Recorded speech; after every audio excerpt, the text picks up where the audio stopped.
Recently, Zuffa, the parent company that owns both the UFC and WEC mixed martial arts organizations, made an announcement that the WEC and its athletes would be absorbed into the UFC juggernaut. I think it's great.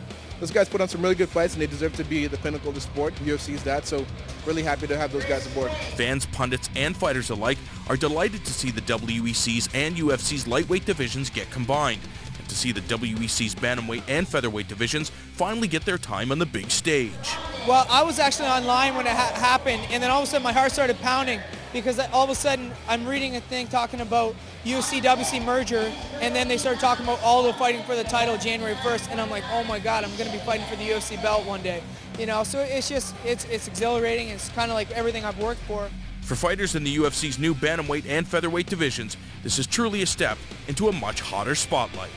Well, you know, like when you explain that, oh, I fight for the WC, and everyone's like, oh, was that like the UFC? I'm like, well, you know, it's hard, you know, people in this sport can kind of laugh it off, but it's a reality, you know, like UFC has branded itself so well that they're the kind of Kleenex of the you know, tissue paper brand, you know, like it's just everyone associates UFC with MMA and MMA with UFC, so finally getting that recognition is, you know, the division's going to be the exact same, so it's not like I'm going to be fighting anybody different.